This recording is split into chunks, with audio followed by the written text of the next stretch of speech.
السلام علیکم، رضا علی حجویری آپ کی خدمت میں۔ رنج بخش فیض عالم مظہر نور خدا، ناقص آرا پیر کامل کامل آرا رہنما۔ آج ہم حضرت داتا گنج بخش علی حجویری رحمۃ اللہ علیہ کی مایہ ناز تصنیف کشف المحجوب کی روشنی میں انسان کی حقیقت بیان کریں گے۔ بعض لوگ کہتے ہیں کہ انسان روح کے سوا کچھ نہیں، اور یہ جسم کی ڈھال ہے اور ظاہری ہے، یا اس کی جائے رہائش ہے۔ حس اور عقل اس روح کی صفات ہیں، لیکن یہ بات غلط ہے، کیونکہ روح جب جسم سے جدا ہوتا ہے تب بھی انسان کہلاتا ہے۔ فرق صرف یہ ہے کہ جان تو جانوروں کے اندر بھی موجود ہوتی ہے، لیکن ان کو انسان نہیں کہا جاتا۔ اس لیے اگر انسان کا نام روح کی وجہ سے ہوتا ہے تو جس چیز میں روح ہوگی وہ بھی انسان کہلاتی ہے۔ اس سے ظاہر ہے کہ یہ قول بھی غلط ہے۔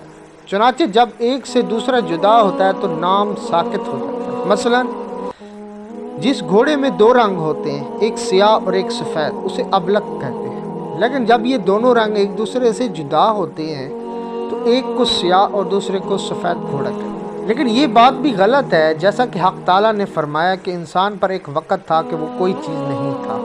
یہاں خاک آدم جو کہ بے جان تھی، حق تعالیٰ نے انسان کے نام سے یاد فرمایا ہے، کیونکہ اس وقت اس کے اندر جان نہیں تھی۔ ایک اور گروہ کہتا ہے کہ انسان ایک جز ہے اور اس کا مقام دل ہے، جو کہ انسان کے وجود کی بنیاد ہے۔ یہ بات بھی غلط ہے، کیونکہ اگر کسی شخص کو قتل کر کے اس کا دل نکال لیا جائے تو پھر بھی اسے انسان کہلایا جاتا ہے۔ نیز تخلیق سے پہلے انسان کے اندر دل نہیں تھا، لیکن اس کو انسان کہا گیا۔ کچھ گروہ صوفی یہ کہتے ہیں کہ انسان ایک کھانے پینے والی چیز کا نام ہے اور اس کے اندر اسرار الہی جیسی کوئی چیز نہیں ہے۔ تمام کھانے والے اور پینے والے ہیں، اور تمام کی فطرت متغیر نہیں ہوتی۔ انسان کے جسم اور وجود میں کوئی ایسی چیز نہیں جس کو انسان کہا جائے، اور نہ ہی اس کے مرنے کے بعد کوئی چیز ہوتی ہے۔ تاہم حق تعالیٰ نے تمام عناصر کو جمع کر کے جو چیز بنی اس کو انسان کہا ہے، جیسا کہ اس آیت میں فرمایا کہ ہم نے انسان کو مٹی کے مجموعے سے پیدا فرمایا اور اس کو نطفے کی صورت دے کر رحم مادر میں جگہ دی، اور پھر ہم نے نطفے کو منجمد کر کے خون کی صورت دی، اور پھر اس کو گوشت کا ٹکڑا بنایا، اور پھر گوشت کے ٹکڑے کو ہڈیاں بنایا، اور پھر ہڈیوں پر گوشت کا لباس چڑھایا، اور پھر اس کو آخر شکل میں ظاہر کیا۔ پاک ہے وہ ذات جو بہترین خالق ہے۔ لہذا حق تعالیٰ کے قول کے مطابق سب سے زیادہ صحیح ہے، انسان اس ہستی کا نام ہے جو تمام عناصر و اجزاء کا مرکب ہے۔ لہذا اہل سنت والجماعت کا گروہ کہتا ہے کہ انسان ایک جاندار ہے جس کو موت سے بھی اس کے نام سے محروم نہیں کر سکتی۔ اس ظاہری صورت میں خواہ وہ تندرست ہو یا بیمار ہو، یا باطن ہو یا عاقل ہو یا مجنون ہو، یا انسان ہی کہلائے گا، اور اس پر سب کا اتفاق ہے۔ جس قدر صحیح ہوگا اس قدر کامل ترین انسان ہوگا۔ جاننا چاہیے کہ محققین کے نزدیک کامل تر انسان کی ترکیب 3 عناصر پر ہوتی ہے: اول روح، دوم نفس، اور 3 جسد یعنی جسم۔ ان تینوں عناصر کو ملا کر ایک انسان قائم ہوتا ہے۔ روح کی صفت عقل ہے، نفس کی صفت خواہش ہے، اور جسم کی صفت حس ہے۔ نیز انسان کو کائنات اصغر بھی کہا گیا ہے، کیونکہ کائنات مجموعہ ہے 2 جہانوں کا، یعنی دنیا اور آخرت کا، اور ان دونوں جہانوں میں جو کچھ موجود ہے وہ انسان کے اندر بھی موجود ہے۔ مثلا کائنات میں 4 عناصر پائے جاتے ہیں: آگ، خاک اور باد یعنی ہوا۔ اس کے مقابلے میں انسان کے اندر بھی 4 بضاء یا طبع پائے جاتے ہیں: بلغمی، خونی، صفرائی اور سودائی۔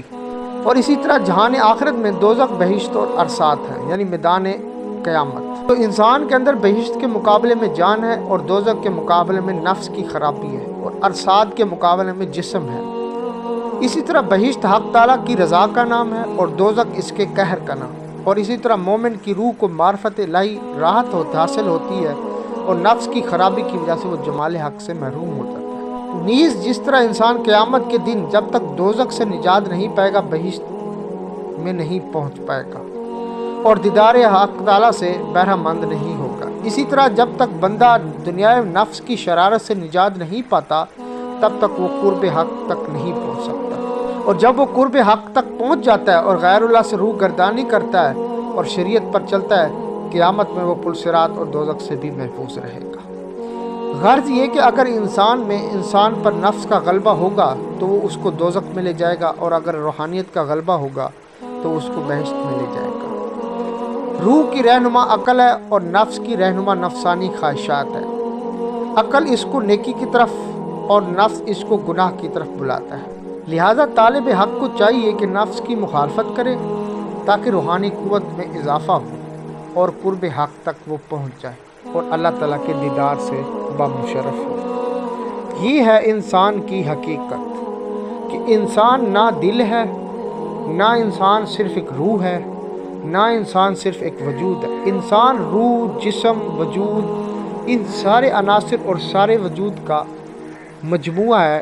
اس کو اللہ تعالیٰ نے انسان کہا ہے۔ اللہ تعالیٰ سے دعا ہے کہ ہمیں حق سچ بیان کرنے اور سمجھنے کی توفیق عطا فرمائے۔ ویڈیو آپ کو پسند آئی تو چینل کو سبسکرائب کریں، لائک کریں اور کمنٹس کریں۔ شکریہ۔